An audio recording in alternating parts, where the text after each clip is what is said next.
lórúkọ Jésù. Àmín. Lórúkọ Jésù. Àmín. Olúwa ìyà dúpẹ́ lọ́wọ́ rẹ fún ìrànwọ́ ìgbà gbogbo tí a ń rí gbà lórí ẹ̀kọ́ ìyè yìí olùgbọ̀pọ̀ wa. Àmín.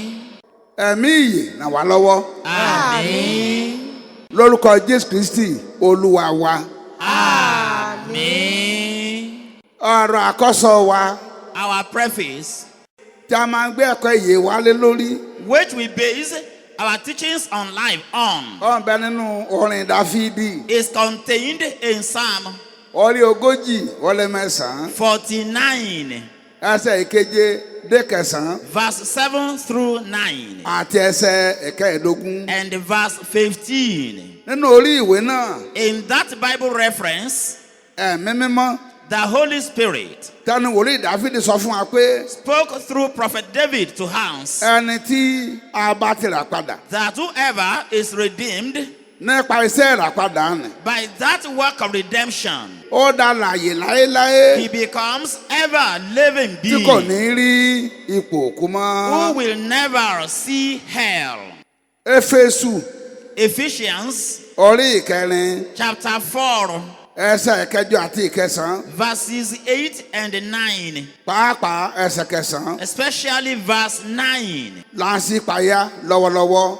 we are still expounding. Ní ẹsẹ̀ kẹsàn-án nì In verse 9, Paul apostoli the Apostle Paul ó sọ níbẹ̀ nípa ẹ̀mí mímọ́ says by the Holy Spirit pé nígbà tí Kristi kú lórí àgbélébùú that when Christ died on the cross, olùràpadà tó ń bẹ nínú rẹ̀ the Redeemer who was inside of him, tí kò bá lọ sí ìsàlẹ̀ ilẹ̀ if he had not gone down to the lower parts of the earth, pé ìgòkèrè ọ̀run Olúwa ìbámá ní ìtumọ̀. then the ascension of the Lord would have no meaning. Eléyìí ni à ń ṣàlàyé lé lórí. And this is what we are still expounding. Ẹ̀mí Olúwa sọ lẹ́nu Paul apostoli The Spirit of the Lord says through Apostle Paul pé ní Éfésù orí ìkẹrin ẹsẹ̀ kẹjọ nì that in Ephesians chapter 4 verse 8, nígbà tá a sọ pé Kristi gòkèrè ibi gíga when it says Christ went on high, pé nígbà tó gòkè lọ and that when he went up, ó di ìgbèkùn ní ìgbèkùn lọ he led captivity captive, pé ìgòkèrè ọ̀run rẹ̀ nì that his ascension, kẹ́lẹ̀ ìbá jẹ́ what would it be?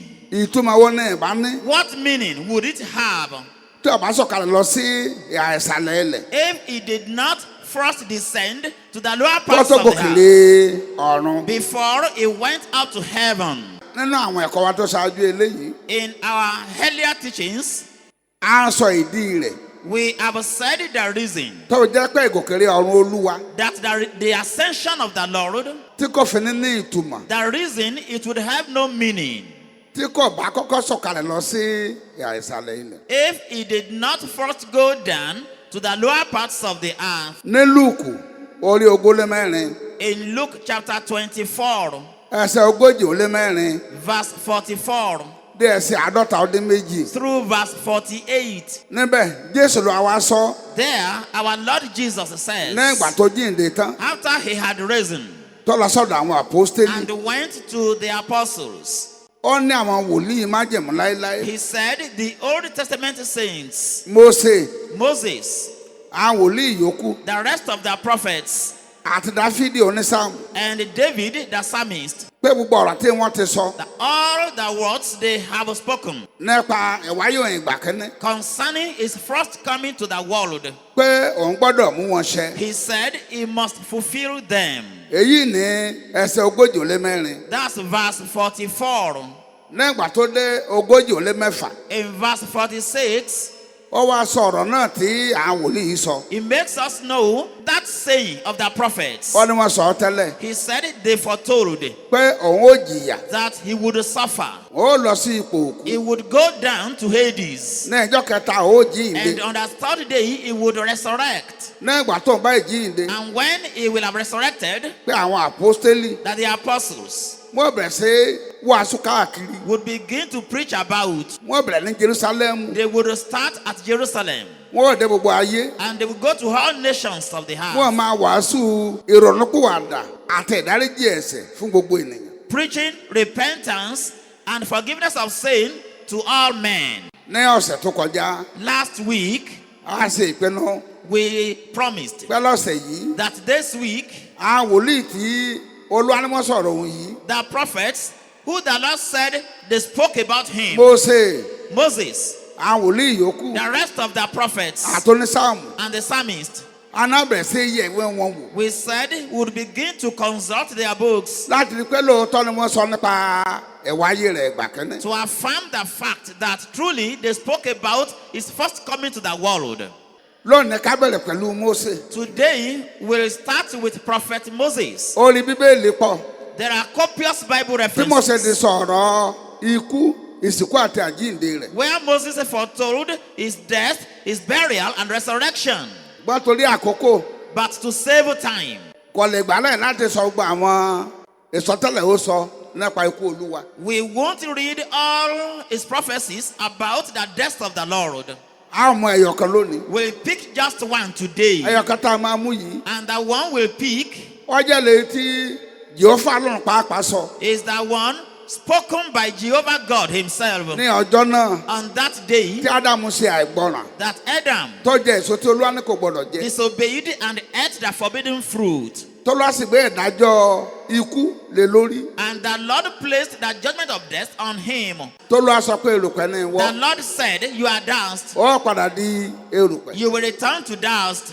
Tí ikú náà sì wá kọjá sórí gbogbo àwọn àárín ènìyàn tí a jẹ́ ọmọ Ádámù. And the death passed over all men who are the children of Adam. Gẹ́gẹ́ bí Paul ti sọ ní Róòmù orí 5:12. As Paul says in Romans chapter 5 verse 12. Lọ́jọ́ náà gan-an That very day tó lọ gbé ìdájọ́ náà lé Ádámù lórí. that the Lord placed the judgment on Adam, Lọ́dún sọ ọ̀rọ̀ àánú he also pronounced his word of mercy. ní Genesis orí 3:15. In Genesis chapter 3 verse 15. Oh yes, Èmi ó sì fi ọ̀tá sáàárín ìwọ àti obìnrin náà. yes, Àti sáàárín irú ọmọ rẹ. yes, Àti irú ọmọ rẹ̀. yes, Òun ó fọ́ ọ ní orí. yes. Ìwọ ó sì pa á ní gìgísẹ̀.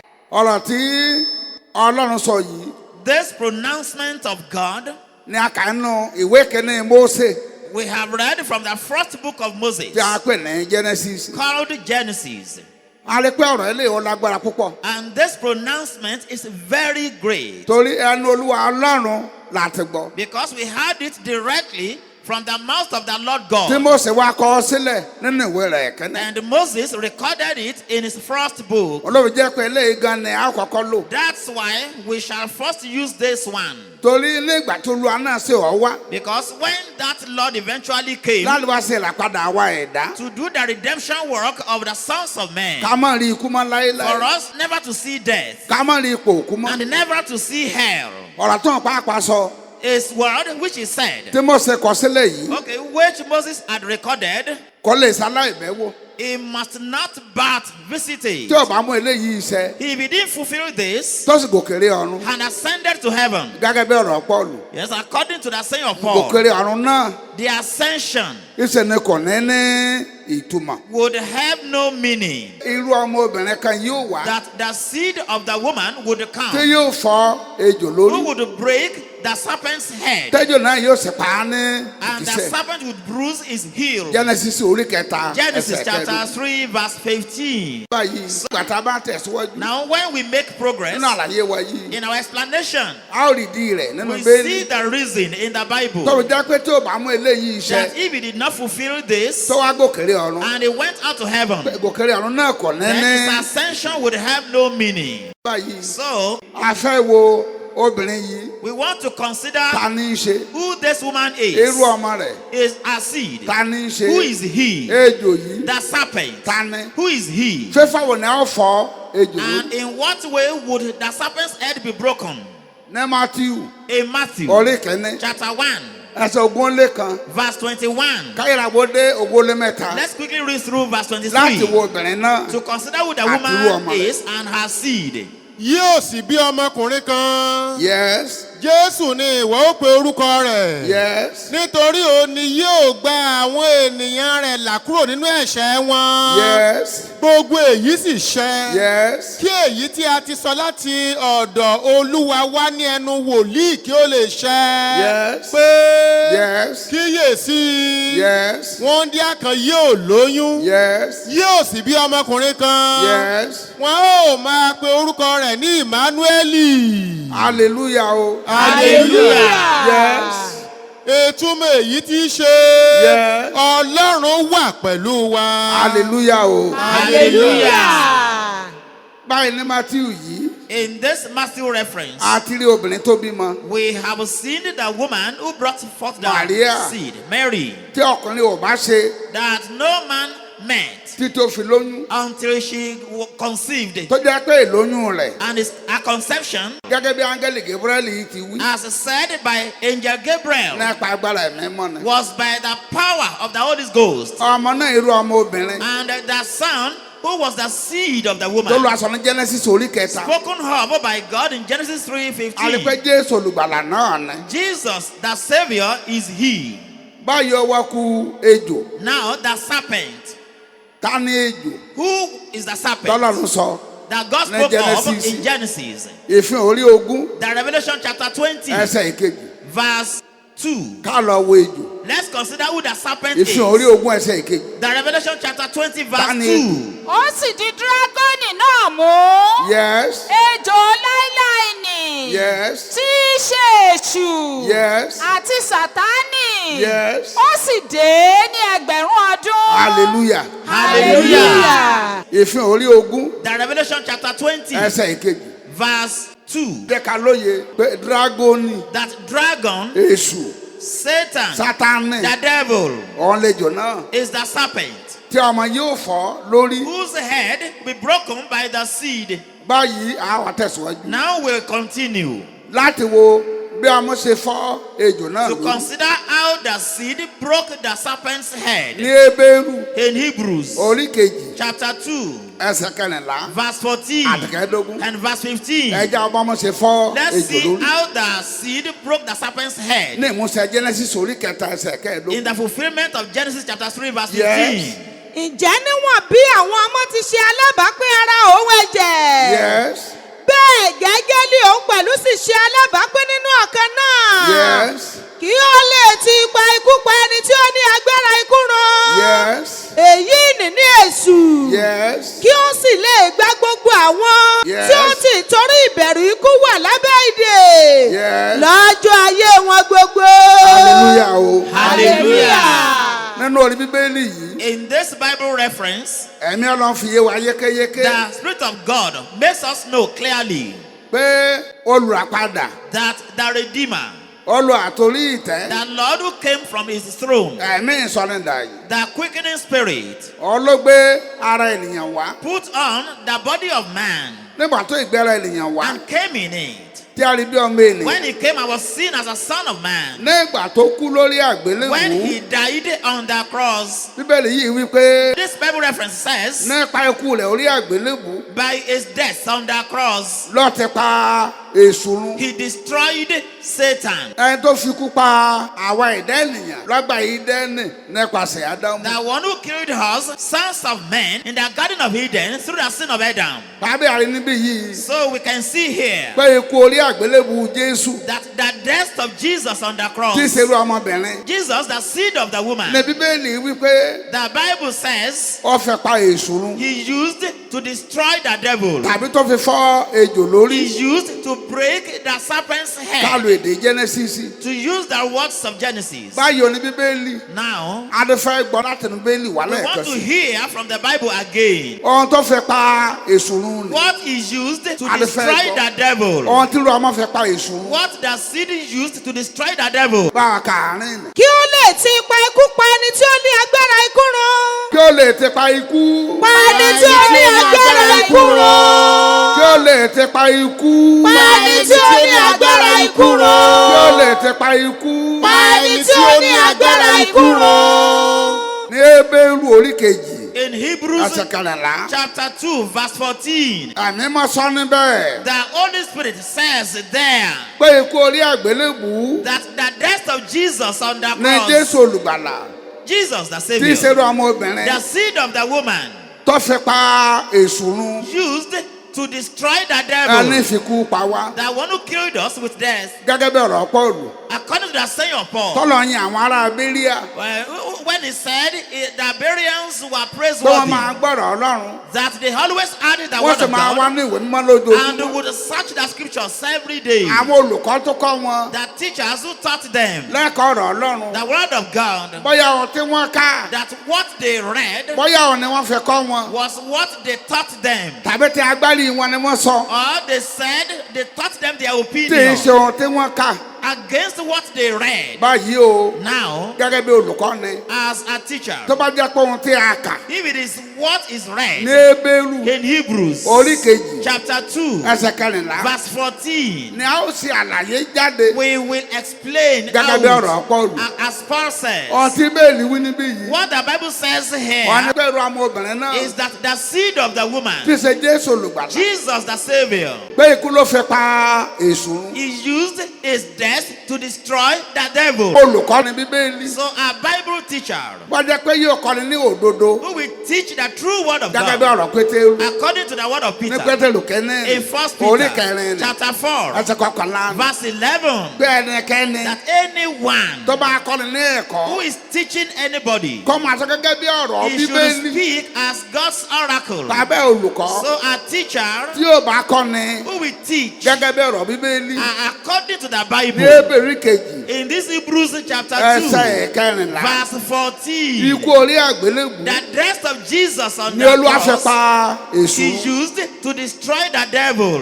bẹ́ẹ̀ sì ni And so it is ní Jọ́ọ̀nù kẹ́ni in 1 John orí kẹta chapter 3 ẹsẹ̀ kẹjọ verse 8. kéde Olúwa parun lórí àgbélébùú What did the Lord destroy on the cross? ẹ̀ṣẹ̀ ni Olúwa parun lórí àgbélébùú The Lord destroyed sin on the ó cross. sì yẹ gba àwa olùgbọ́ ọ̀rọ̀ And Ọlọ́run all of us who can hear this message gbogbo àwọn ọmọ know, Ọlọ́run all of us children of God àtolùkọ́ ọ̀rọ̀ Ọlọ́run and teachers of the word ó yẹ of gbogbo wa God, we all understand pé kìí ṣe ìpadàbọ̀ Jésù that it is not at the return of Jesus ló máa wá pa ẹ̀ṣẹ̀ run he will destroy sin. wíwáyé ìgbà kẹ́ni His first coming to the world, ló gbé ara àti ẹ̀jẹ̀ it wá was then he came with blood and flesh láti fi jìyà ẹ̀ṣẹ̀ to suffer for sin, láti mú ẹ̀ṣẹ̀ kúrò to remove sin. àyè ní òsì There's no láti ka time ọ̀pọ̀lọpọ̀ to Bíbélì read copious Bible verses. Jòhánù àpọ́stélì The Apostle John ó ní ọba náà fara hàn said that Son of God was made manifest ó lọ́ mú ẹ̀ṣẹ̀ kúrò to remove sin. èyí wà ní Jòhánù kínní This is in 1 John orí kẹta ẹsẹ̀ karùn-ún. chapter 3 verse 5. ẹni pé ní fara ìgbà kínní That is in his first appearing, ló wá mú ẹ̀ṣẹ̀ kúrò then he removed his sin. báyìí níbi tá a fẹ́ kà yìí Now in this reference we John want to kínní orí read kẹta 1 John chapter 3 ẹsẹ̀ kẹjọ verse 8. Bíbélì wá ṣàlàyé The Bible then explains bí ọmọ Ọlọ́run how the Son of God bó ṣe pa Èṣù run destroyed the Gẹ́gẹ́ bí devil, àtẹ̀ká ní as we Hébérù have read in Hebrews orí kejì chapter 2 ẹsẹ̀ kẹrìnlá verse 14. John sọ báyìí Now John says nínú ìwé rẹ̀ tá a fẹ́ kà in his yìí writing that we want to read pé iṣẹ́ Èṣù that the work of Satan tó fi sọ àwa ìdádọ́mọ Èṣù by which he made us sons of men, his children, iṣẹ́ Èṣù the work of Satan tó gbé kúlé àwa ìdá ènìyàn lórí by which death came upon us sons Ẹ of ṣe men, èṣù. the work of Satan tó sọ wá di ẹni ipò òkú which made us candidates for hell. òun ni Olúwa fi ara hàn nígbà kẹ́ni láti parun The Lord appeared the first time to destroy. tó lọ báyìí ti pa iṣẹ́ Èṣù run. And once the Lord destroys the work of iṣẹ́ Satan, tí Èṣù ṣe the work done by Satan nínú ayé àwa ìdá ènìyàn in our lives as sons of tí a fi men, sọ Ọlọ́run nù by which we lost iṣẹ́ God, tí Èṣù ṣe the work done by Satan lórí ayé àwa ìdá ènìyàn on our lives as sons of tí a men, fi sọ èyí ànípẹ̀ by fún which we lost eternal iṣẹ́ tí life, Èṣù ṣe the work done by lórí ayé Satan àwa ènìyàn in our lives as sons of tí a fi men, dèrò ipò òkú by which we became candidates for tí hell, a ò lè gòkèrè and we ọ̀run couldn't go up to heaven títí òràpadà fi dé until the Redeemer came. iṣẹ́ tí Èṣù ṣe The work done by the devil, tí a fi dọ́mọ Èṣù by which we became the children of Satan, tẹ̀sù di Olúwa lórí àwa ènìyàn and Satan became Lord over us, tí kú dọ́lúwa lórí àwa ènìyàn and death became Lord over us, tí pòkú dọ́lúwa lórí and àwa ènìyàn hell became Lord over us. tó lọ́ọ́ bá ti pàṣẹ ìlú Once the Lord destroys that work, a jẹ́ pé then àtàbà ti gbọ́ lùràpadà we who believe in the Redeemer, Èṣù parun lórí ọ̀rọ̀ ayé wa Satan is destroyed in our lives. a padà sí ọ̀dọ̀ Ọlọ́run We wa are reconciled to our Jọ́ọ̀nù kìíní God. orí kẹta 1 John 3 ẹsẹ̀ kẹjọ verse 8. yes ẹni tí ó bá ń dẹ́ṣẹ̀ yes tí èṣù ní yes nítorí láti àtètèkọ́ṣe ni èṣù ti ń dẹ́ṣẹ̀ yes nítorí èyí ni ọmọ Ọlọ́run ṣe farahàn yes kí ó lè pa iṣẹ́ èṣù run. hallelujah o hallelujah. bíbélì wípé The Bible ẹni says bá ń dẹ́ṣẹ̀ anyone who commits sin kò ní jẹ́ tọlọ́run mọ́ will no longer belong to torí God, ọlọ́run kọ́ ló ń dẹ́ṣẹ̀ because it is not God who commits sin. mẹ́ẹ̀mọ́ ni ọlọ́run God is holy. ẹni bá ń dẹ́ṣẹ̀ Anyone who commits sin, èṣù ló ní it is Satan who owns him. tó láti ìbẹ̀rẹ̀ ẹ̀ṣẹ̀ Because from the beginning of sinning, èṣù ló ń dẹ́ṣẹ̀ it's Satan that committed sin. èṣù ni ẹlẹ́dàá ẹ̀ṣẹ̀ Satan is the creator of sin. òun ni olùdásílẹ̀ ẹ̀ṣẹ̀ Satan is the founder, the originator of bàbá ẹni sin. bẹ́ẹ̀ tí ń dẹ́ṣẹ̀ So anyone who commits sin, èṣù ni olúwa tiẹ̀ Satan is his Lord. òun ni bàbá tiẹ̀ Satan is his father. èyí ní fi àjọ̀ánù náà yìí That's the revelation given by John ọdún here. àtẹ̀síwájú He continues. nítorí ọlọ́run ò fẹ́ That's ẹ̀ṣẹ̀ ní because tiẹ̀ God did not want sin. kò dá àwọn èèyàn láti dẹ́ṣẹ̀ God did not make us the sons of men Ara to ló dá commit wa sin, but He made us for kò dá wa Himself. fún ẹ̀ṣẹ̀ He didn't make us for sin. tó sọ wá di ọmọ èṣù Saying that He made us children of the devil. ọlọ́run dá wa fún ẹ̀ṣẹ̀ God did not make us for sin. tó sọ wá di èrò ipò Saying that He made us candidates for hell. ọlọ́run dá wa fún ẹ̀ṣẹ̀ God did not make us for sin. tó mú ká ṣe ìyà ní pẹ̀kúnnù Saying that He made us lose eternal wọn ní life. bàtà ọlọ́run dá ènìyàn But when God made man, ara rẹ̀ ló dá wa He fún made us for jẹ́ Himself. kí a dá ènìyàn Let us make man láwòrán ara in wa our image, gẹ́gẹ́ bí ìrí after wa our likeness. sáré ní bàtà ọlọ́run dá So ènìyàn when God made man, ara rẹ̀ ló dá wa fún He made us for Himself. nítorí ìdí èyí Because of this, ọmọ ọlọ́run farahàn nínú the ayé Son of God was manifested in the world láti wá pa iṣẹ́ èṣù to destroy the work of Satan, eléyìí tí ń ṣe ẹ̀ṣẹ̀ which is a sin. bàbẹ́ So, náà John kìíní orí kẹta In ẹsẹ̀ this kẹjọ 1 John 3 verse 8, bíbélì wípé the Bible says, ẹ farahàn olùràpadà the appearing of the Redeemer, ní ìgbà àkọ́kọ́ the first time, ló fi pa iṣẹ́ èṣù He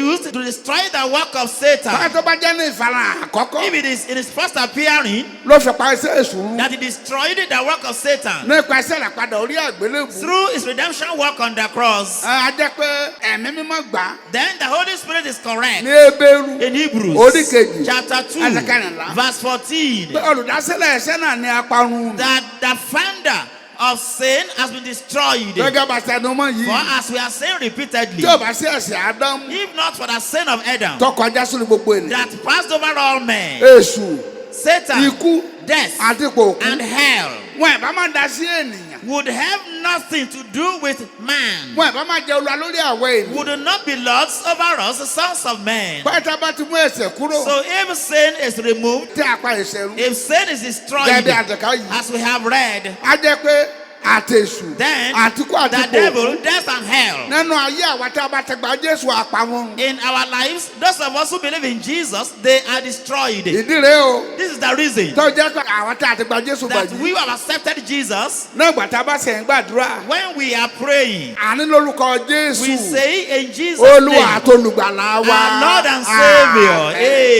tó amen. nípa iṣẹ́ ìràpadà For by the work of redemption, ó ti gbà á lọ́wọ́ He has èṣù delivered us from the devil. ó ti di olúwa lórí ayé He wa has become Lord over our lives. láti máa pe Jésù ní olúwa That's wa why we call Jesus our Lord. ìdí rèé o This is the reason jẹ́ pé àti àti gba that Jésù we have accepted Jesus. tá a bá ti parí àdúrà When we want to conclude our a prayers, kì í sọ pé lórúkọ èṣù we do not say in the name of lórúkọ Satan, ikú in the name of death, lórúkọ ipò òkú in the name of hell, àwọn olúwa àti olùparun wa our lords and destroyers. kò rí lẹ́ẹ̀kan sí I say it again. ní gbogbo Nàìjíríà All over gbogbo Nigeria, àgbáyé all over the world, àwọn tá a bá ti gba we Jésù who have accepted Jesus, nígbà tá a bá ti fẹ́ parí àdúrà when we want to conclude our prayers, wọ́n ní à sọ pé lórúkọ Jésù we say in Jesus' olúwa àti name, olùgbàlà our wa Lord and kí ni pé Savior. Jésù Yes.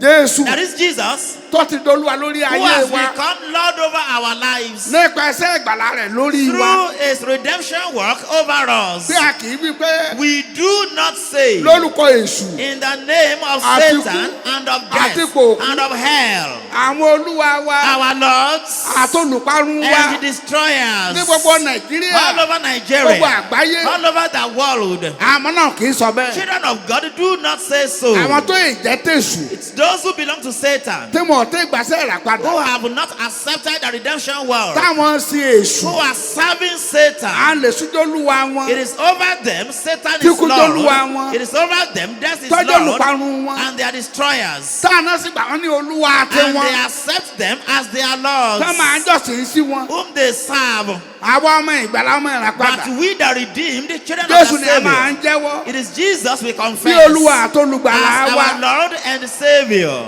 Nínú ayé wa lójoojúmọ́ In náà. our lives every Òun náà day, la sì máa ń rí. it is He we see Tó máa ṣe bí olúwa àti who olùgbàlà wa. performs as our Lord and Savior. Tí kìí jẹ́ kí èṣù yìí It kú àti doesn't kò. allow Satan, death, and Tí hell kìí jẹ́ kí wọ́n ṣe bí olúwa lórí to ayé wa. perform as Lords over our lives. Báàgẹ́ bí ọ̀rọ̀ Jòhánù So, yìí. as John says, Ní ìgbà tó láti pa ẹ̀ṣẹ̀ run. the Lord, having destroyed the sin Nípa ẹ̀kọ́ orí àgbélébùú. through His death on the cross, Tó kú ní ìgbà wíwá ìkíní. that He died the first time He came, Ló ti jẹ́ kí ọ̀rọ̀ Hébérù di tòótọ́. He has fulfilled, or He has brought to pass that saying in Tó Hebrews, nípasẹ̀ ẹ̀kọ́ orí àgbélébùú. that through His death on the cross, Ní olúwa pa èṣù run. the Lord destroyed the devil, Ẹni fi kú pa wá. the one who kills us. Sọ́ni báyìí. Because now, Nípasẹ̀ ìràpadà. through the redemption work, Èṣù kò lè fi ikú pa àwa ọmọ Ọlọ́run mọ́. Satan cannot kill us by death. We who are children of God. Ṣùgbọ́n nínú Jésù olùgbàlà But wa. in Jesus, our Savior,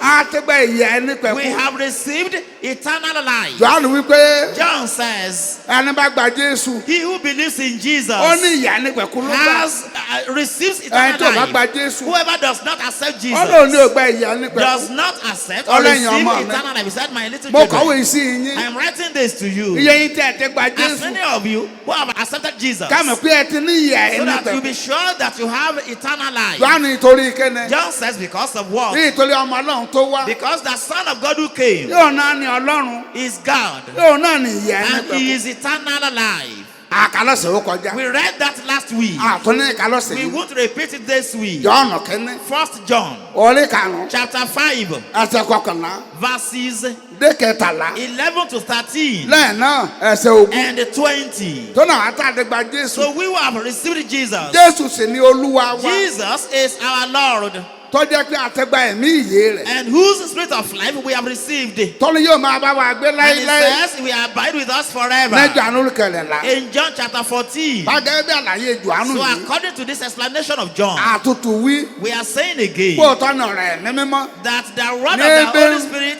in Hebrews Wọ́n nípa is ikú orí true. àgbélébùú. That by the death of Jesus on the Ní cross, Olúwa that Lord, tí í ṣe ọmọbìnrin the Genesis seed of the woman in Genesis, tó pa èṣù run. destroyed the devil, Ẹni fi kú pa wá. the one who killed us Ní apàṣẹ Ádámù. through the sin of Adam. Síwájú sí i. Furthermore, Yàtọ̀ sí Bíbélì tá a tó ká. apart from this Bible reference we have read, Tọ́ ipá ló gbádùn àti máa lo èdè for kan. Paul was fond of saying something. Nígbà tó bá ń sọ̀rọ̀ kan When he said something tó ṣàlàyé Bíbélì and tán. explained the Bible, Alẹ́ tó ń bá sọ̀rọ̀ he yìí. would say, those of you I'm talking Alóhun tó to, ń sọ yìí. he would say what he's saying. Aló yẹ kó yé eyín. You ought to understand, Àìtúndé gẹ́gẹ́ bí ènìyàn. because by A ní nature, bí ènìyàn. as human beings, Ó lá àgámọ̀ pé bó ṣe rí we nìyẹn. know that that is what it is. Báyọ̀ ká wá lo àṣà Pọ́ọ̀lù. So let's now use what Paul was fond of Ó ikú saying, Jésù that the death of Jesus ló pa èṣù run. destroyed Satan, Gẹ́gẹ́ bí àṣekánì. as we have read. Ó yẹ kó yé wa. We ought to understand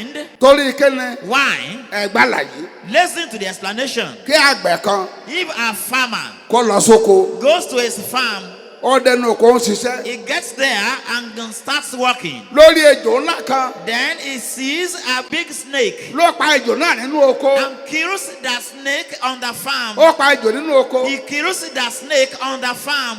Ó wá ti pa ejò kú. He has killed the Ṣùgbọ́n snake, òwúrọ̀ tẹ̀lé. but it's in the morning. Kò ní ṣe tán àtẹ lọ lé. He's not yet ready to go home. Pàbẹ́ ó tọ́jú ejò. So he preserves the snake Láti lọ jẹ nínú ilé. so that he would eat it when he gets home. Tó lè ejò ńlá ni ó ṣe é Because jẹ. a big snake, one can eat it. Pàbẹ́ ó tọ́jú òkú ejò sínú oko. So he preserves that dead snake in the Nígbà tó farm. ìparí iṣẹ́. When he finishes his Tó ń lọ work sílé. and returns home, Ó gbókú ejò lọ́wọ́. he goes back home with that dead snake. Nígbà tó ìdélé. When he gets home, Ó dáná sun òkú ejò. he burns that dead snake, Òkú ejò dẹran. and that dead snake becomes meat, Ó wá sí ẹran ejò jẹ. and he eats the snake meat. gẹ́gẹ́ bí ètùmọ̀ ní Pọ́ọ̀lù máa ń lò. As Paul was fond of saying, pé bí ènìyàn yẹ kẹ́lẹ́ gan yé wa. that as human beings we should understand. a ó rí i pé We know that kì í ṣe nínú ilé. it is not in the house. nígbà tí àgbẹ̀ délé. When the farmer gets back tó ń dáná home sun ejò láti and is jẹ. burning the snake to eat it, kì í ṣe ìgbà náà ló ṣẹ̀ṣẹ̀ pa ejò. it is not then he kills the snake. kì í ṣe ilé ló ti pa ejò. He doesn't kill the snake in his house, oko ló ti pa but ejò. he killed it in the morning on the farm. tí ò bá lè jò pa lóko ni. If he did not kill any snake on the farm, ejò ò ní dára ìjẹ nínú ilé. the snake would not become his meat in the house. ẹnu igbó lóko. It's in the bush on the lẹ́jọ̀ bá ti farm máa wá káàkiri. that the snake would crawl about. ṣùgbọ́n tó lè pa ejò lóko. But because he has killed the snake on the farm, ló ṣe dáná sínú ní ilé tó that's why dára he could ìjẹ. burn it in the house and eat it up. bẹ́ẹ̀ náà ni. In the same way, irú ọmọ obìnrin. the seed of the woman, tí ò bá ti pa èṣù. if he had not destroyed the devil nípa ikú orí by àgbélébùú. his death on the cross ní ìwáyé ìkíní. in his first coming to the world, nígbà tó bá ìpadà dé. when he comes back, ẹ̀bá má lè dáná sun èṣù. he won't be able to put Satan into fire, nínú adágún in iná. the lake of fire. ṣùgbọ́n àgbélébùú But the cross tó ti pa èṣù. that has killed the devil, gẹ́gẹ́ bí àsìkò ní as we ebéèrú. have read in Hebrews, ló fún ní àǹfààní I mean, gives him láti wá dáná sun. the right to throw him to the lake of fire. nífìhàn In the Revelation orí ogún chapter 20, ẹsẹ̀ rẹ̀ kẹwàá. verse 10.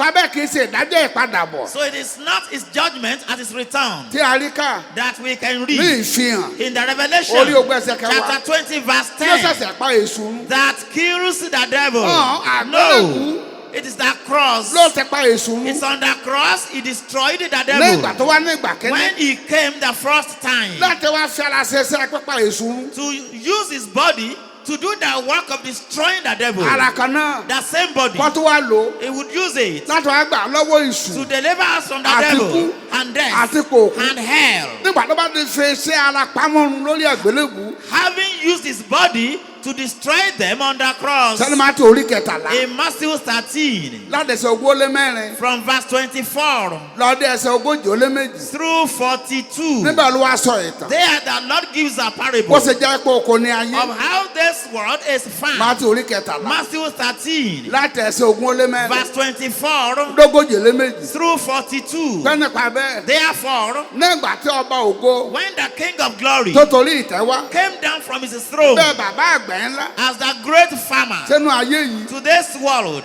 tó wọ aṣọ ẹsẹ̀ wá and he came with a working garment, èyí ni ara àti ẹ̀jẹ̀ that yìí. is his body and blood. nígbà náà ló pa ejò nínú oko It was then he killed the serpent on the farm. tó ti pa nínú ayé àwa tí a bá ti gbàgbọ́ In the lives of us who receive him. tẹ̀sán jẹ́ olúwa àti olùpanu wa And mọ́ Satan is no longer our Lord and destroyer, tí jésù di olúwa àti olùgbàlà but wa Jesus has become our Lord and Savior. tó bá di pápá ògo wá dé When the King of Glory now comes back láti wá ṣe ìkórè oko to do harvest on his farm, gbogbo tí ò bá ní tọ́ sí ìkórè rẹ̀ all things that will not be àbá harvestable rẹ̀. into his barn, tó bá sì ń dáná sun wọ́n when he is burning them, náà ló máa dáná sun ejò tó pa nígbà then tó he wá will burn the snake, the serpent he killed when he first came. gẹ́gẹ́ bí a fi pe bàbá àgbẹ̀ Like the illustration of the farmer tọ́pọ̀ ejò nínú oko lówùúrọ̀ that killed the snake in the morning on the farm, tọ́jọ́ ti kú and the snake nígbà had tó died. parí iṣẹ́ tó bọ̀ When nílé he completes his work and returns lọ́gbọ̀n home, kú ejò wálé he comes home with the dead snake tọ́wọ́ sun ejò nínú ilé and burns the snake in the tó house, ìjẹrẹ ìjẹ nínú ilé and the snake becomes his meat in the house. tá a tútù wí And we said again pé tí o bá ti pa ejò inú igbó that lówùúrọ̀ if ni he had not killed the snake in the morning on the farm, ẹ̀bẹ̀ máa wọ́ kí nínú igbó the snake would still crawl about on the kò ní farm. ìṣẹ́sẹ́ nínú ilé It would not become meat in the house. tọ́pa inú oko lówùúrọ̀ It is being killed in the morning ó ló sọ ejò dòkú that made the snake tó to be dáná ọbẹ̀ dead, nínú ilé and it is now meat in the house. tọ́pa orí àgbélébù tó ló pa ejò The killing of the snake on the cross by the Lord. ní ìgbà tó wá sínú oko nígbà kíní When he came to the farm the first tó wá ṣe time iṣẹ́ ìgbàlà wa ẹ̀dá to do our redemption work, ó ló máa fún láǹfààní would give him the right, the láti wá privilege dáná sun ejò tó ti pa to burn the snake which he has killed. ní ìgbà tó bá yẹ padà dé When he comes back, àwa máa rà padà we the redeemed, ojúṣe ètè wa sẹ̀ ní báyìí. Our duty now is ká má ti padà sínú ẹ̀sìn ádámù mọ́. not to go back to the sin of Adam. báyìí tí ọmọ obìnrin Now that the seed of the woman, olùràpadà the Redeemer, olùgbàlà the Savior, tọ́tẹ̀ wá yìí when he has come tọ́lú wá fi kó orí àgbélébù pa èjì and has destroyed the serpent by his death on the cross, tó ẹ̀ ti gbà á lọ́wọ́ rẹ̀ and he has delivered us from him, tó ti gbà á lọ́wọ́ he has rẹ̀ delivered us from ká má him. tó ju ádámù Let's not be like Adam. ká má tó padà sínú ẹ̀sìn Let's not go back to sin, ẹni bá tó padà sínú ẹ̀sìn because anyone who goes back to sin ó ní padà sọ́dọ̀ èṣù returns to Satan, ó padà sọ́dọ̀ ikú goes back to death, ó dèrè ipò òkú becomes a candidate for hell á again. jẹ́ pé ẹni àti dá padà Then the one who has been brought back sí ọ̀dọ̀ ọlọ́run to God nípa iṣẹ́ ìràpadà through the redemption work, gẹ́gẹ́ bí ádámù like Adam, ẹni àdá the one who was tá made sínú ọgbà Édẹ́nì in the Garden of Eden, tó fi ẹ̀ṣẹ̀ but who through sin sọgbà Édẹ́nì nù lost the Garden of tó Eden, fi ẹ̀ṣẹ̀ who through sin sọ ìyè ẹnìpẹ̀kún lost nù eternal life. ẹni bá ti ju ádámù Anyone who is like Adam, tóun náà máa tẹ̀lé ìràpadà who doesn't follow the Redeemer, tí ó gbọ́dọ̀ lùràpadà who doesn't learn the words of the Redeemer, tó sì máa jẹ́ ọmọ ọlọ́run and be a child of God, tóun náà bá tó dẹ̀ṣẹ̀ if he commits sin, Jòhánù kẹlọ o John ní 1 Jòhánù kẹ́ni in 1 John orí kẹta chapter 3 àtẹkẹjọ verse 8, pọ́tù dọ́mọ èṣù o that he becomes a child of the devil pọ́tù dọ́mọ again. èṣù o He becomes a child of the devil nínú again. ayé tiẹ̀ In his life, ó sọ iṣẹ́ ìràpadà ó sọ di asán he renders vain the redemption work. nínú ayé In tiẹ̀ his life, nípa ẹ̀ṣẹ̀ through sin, ó bà iṣẹ́ ìràpadà jẹ́ he spoils the work of redemption. ní ebéèrú ni In that Hebrews orí kejì chapter 2 ẹsẹ̀ kẹrìnlá verse ṣé 14 kẹẹ̀ẹ́dógún through 15, ọ̀rọ̀ méjì ni a kà níbẹ̀ we read two things kó there lùràpadà ṣe that the Redeemer did ní ìgbà tó wáyé ìgbà when he kẹ́ni came the first time. àrísí àlàyé ètè èṣù We have explained that of Satan, kó fi ikú àgbélébù pa that by his èṣù death on the cross he destroyed the devil. ó kù apá kejì It rẹ̀ remains the second one, ẹsẹ̀ kẹẹ̀ẹ́dógún verse 15. ebéèrú ní kejì ẹsẹ̀ kẹẹ̀ẹ́dógún Hebrews 2 verse 15. kí ó sì lè gba gbogbo àwọn tí ó ti torí ìbẹ̀rù ikú yes wà lábẹ́ ìdè ní ọjọ́ ayé wọn gbogbo. àpẹ ní ẹsẹ̀ méjèèjì yìí In these two verses, olùràpadà nígbà tó wá the Redeemer, when he came tó gbé ara wá with body, ó fi ara ṣe ti èṣù he used his body to destroy Satan. ó fi ikú tó kú lórí àgbélébù His death on the cross, tó fi ara ènìyàn kú the death he died in human body. bíbélì pé ó fẹ́ pa èṣù The Bible says he used it to destroy the devil. ohun kejì The second thing, tó fi ara ṣe which he used his body to do, àwa tó jẹ́ pé ẹ̀sìn ádámù we who, by the sin of Adam, tó tà fèṣù have been sold to Àti- Satan and death àti pòkú. and hell. ó ní ó fi ara gbà wá He delivered us Lọ́wọ́ by ikú. the body kámọ́sí lábẹ́ ìbẹ̀rù ikú from death, so that we would not be under the fear of death bẹ́ẹ̀ bí again. àsìká yìí báyìí As we have read, ohun méjì two things lólùgbàlà fi ara ṣe that Savior used his Nínú body to Hébérù. do in Hebrews. ní ìgbà tó wá When he came, tí a bá ní ìkíníde ìpadàbọ̀ if we say the first one will not come true until the Lord's tí a bá return, ní takora wa if we won't contradict ourselves, kékejì náà dé then padàbọ̀ the second one will be fulfilled at the second coming. tó bá jẹ́ nígbà kínní If the first time lolúwa fi ikú the Lord used the pa death èṣù run to destroy Satan, kó mo bá lágbá lórí wa mọ́ so that he would have no power over us tó bá jẹ́ again. nígbà kínní If in the first time lolúwa fi ikú the Lord used his death pa ẹ̀ṣẹ̀ run to destroy sin, tí í ṣe agbára èṣù lórí the wa power of Satan over us, tó ìtú wa sílẹ̀ and he delivered us. àtàbà ti gba olùràpadà We who receive the Redeemer, tó olùràpadà dolúwa wa and the Redeemer becomes our tí àìbọ́ Lord, lọ́wọ́ èṣù and we are delivered from tí a bá tó Satan. wá sí ẹ̀kọ́ If we then teach pé ó dìgbà kejì that it is not until the Lord's return ejò tí a pa nínú oko that the snake that is killed on the tí a farm gbókú ẹ̀ wálé and it's taken back home as a dead tí a snake. bá sọ pé ó dìgbà tá a bá dáná sun òkú ejò If we say it is when we burn the dead snake láti ṣe sínú ọbẹ̀ that it will make it a meat, pé nígbà náà gan ni a tó pa that ejò it's only then we kill the snake. pé ó dìgbà tá a bá gbé èṣù síná That it is when Satan is thrown to nífẹ̀ẹ́ orí fire. ogun ẹsẹ̀ kẹwàá In the Revelation chapter 20 verse pé nígbà 10, náà ni a tó parun that is destroyed. wọ́n ti bá sọ bẹ́ẹ̀ If we say so, tí a bá ní sọmọ náà mọ̀ nínú if we ẹ̀kọ́ won't contradict ourselves, kíkejì náà tẹ̀lé o then the second should follow. àwa ọmọ ọlọ́run náà We children of God, tó fi ikú orí àgbélébù gbàlà who is delivered by his death on the tó cross, sọ ní ẹsẹ̀ kẹẹ̀ẹ́dógún that it says in verse 15, ká sọ pé ó dé ìgbàdàbọ̀ náà kó tó gbà wá là then we should say he will deliver us when he comes back the tó second ìgbàlá náà time. dẹ̀ padà bọ̀. That our salvation is when he comes back the second tó bá mi time. ka ẹsẹ̀ méjèèjì lẹ́ẹ̀kan sí. Read the 2 verses again. eléyìí tó fi ara ṣe The one he used his body to do fún èṣù for Satan, tí ẹ̀sìn ádámù kó wa lé to lọ́wọ́. whom the son of Adam gave us, ara kan náà and the same eléyìí tó body, fi ṣe that what he used it fún àwa ìran to do ádámù for us, the children of Adam, tẹ̀sẹ̀ kó lé èṣù lọ́wọ́. whom sin ended over Jẹ́ ká gbọ́ to lẹ́ẹ̀kan sí. Satan.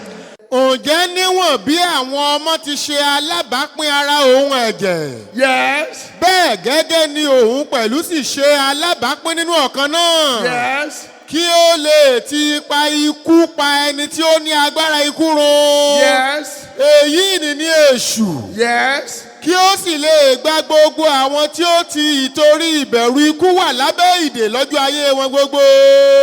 ẹ̀yin ọmọ náà tẹ́ ń gbọ́ wa. Children of God who can hear us, tó jẹ́ pé a mọ pàtàkì àkàyé and we know the importance of bọ́n reading àti akọ and kàkà the kó yé wa. comprehension.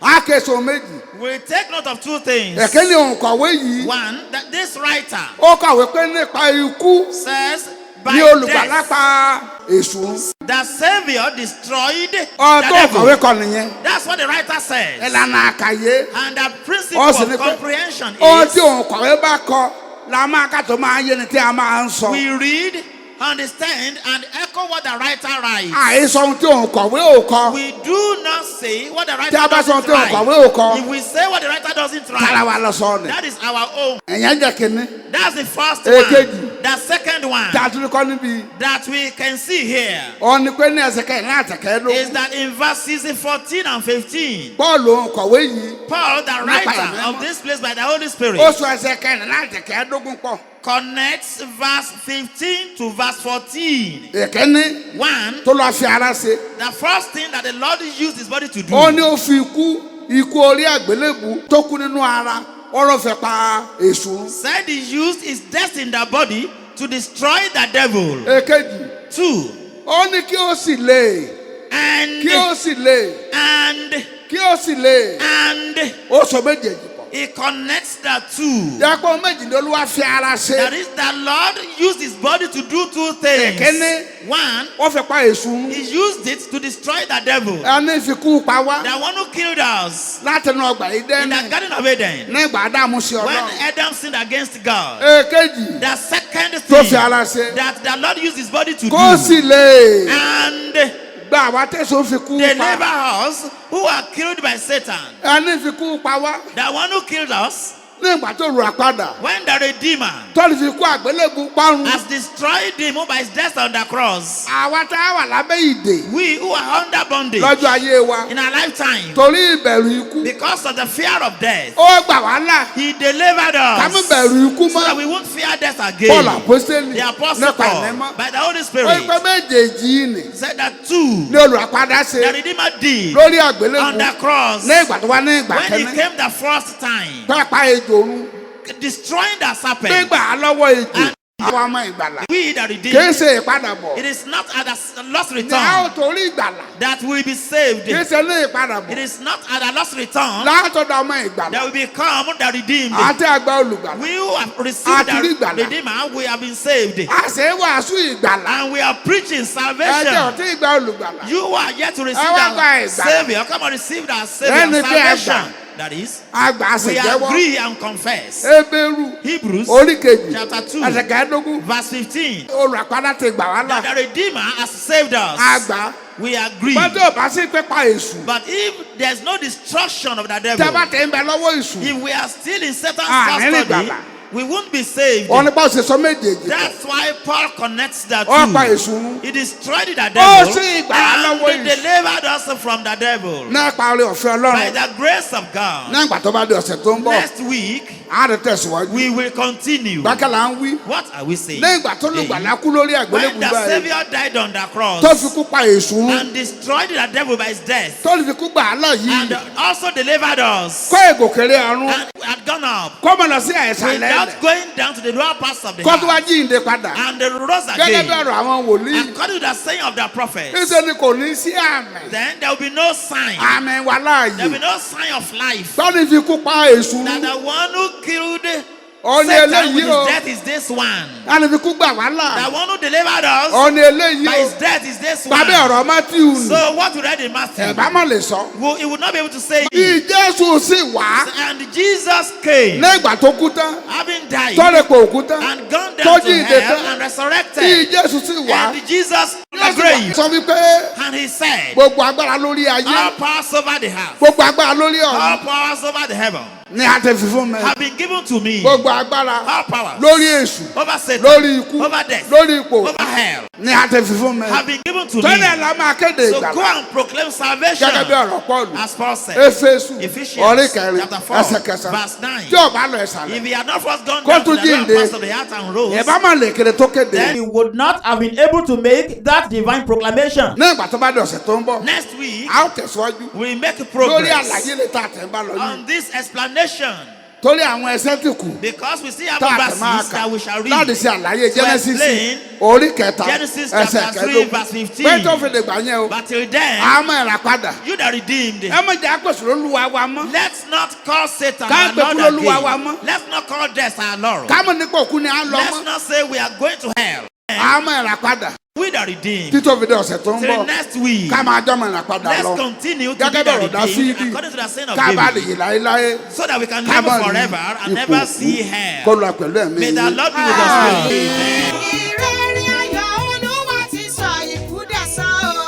Ìrere ayọ̀ Jésù gba ikú rẹ̀.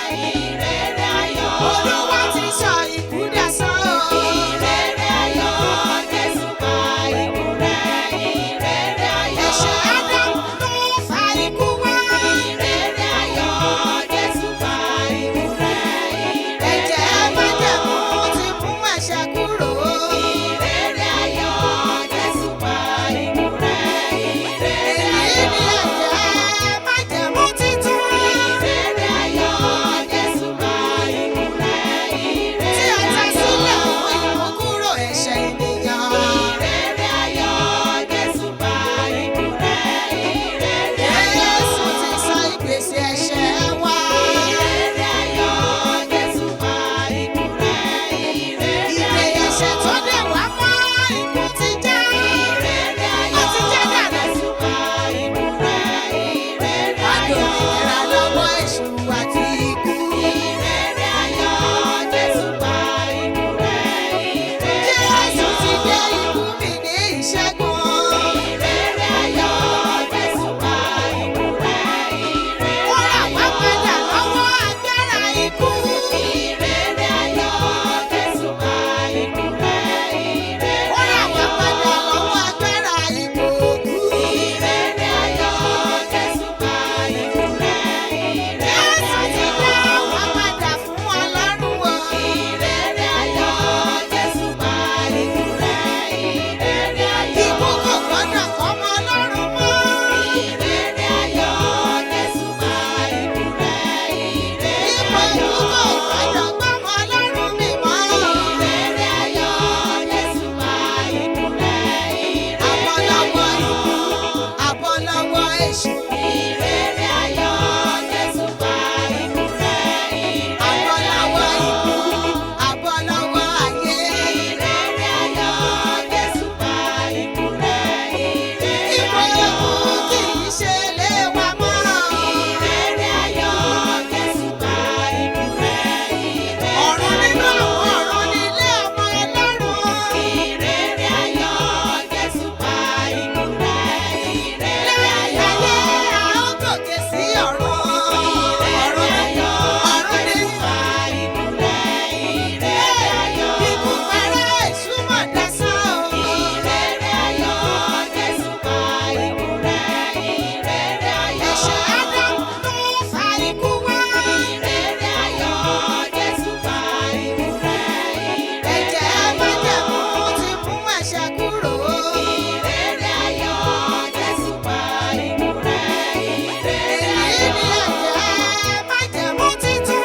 Ìrere ayọ̀ Jésù gba ikú rẹ̀. Tí a ta sílẹ̀ fún ìmúkúrò ẹ̀ṣẹ̀ ènìyàn. Láti ìjọ Afọ́pẹ́ Kristi láti mú ẹ̀kọ́ tí ẹ ṣẹ̀ṣẹ̀ gbọ́ tán yìí wá sétígbọ̀ọ́ yín. Oníwàásù yín ni olùṣọ́ àgùntàn J.O. Olúdáre. olú ìjọ wa wà ní pópónà Iléṣà sí ìlú Àkúrẹ́. Láti mọ àwọn ibi tí ẹ̀ka wa wà ní Òṣogbo, Ilé Ifẹ̀, Ìbàdàn, Àkúrẹ́, Èkó, Ìkàrẹ́, Adó Èkìtì àtàwọn ìlú mìíràn, ẹ fi àtẹ̀jíṣẹ́ yín ránṣẹ́ sí 0 8 1 0 8 0 mẹ́ta tó tẹ̀léra wọn 3 5 àti 1. Ẹ darapọ̀ mọ́ wa fún wákàtí ìrere ayọ̀ ńlá lásìkò yìí kan náà lọ́sẹ̀ tó ń bọ̀.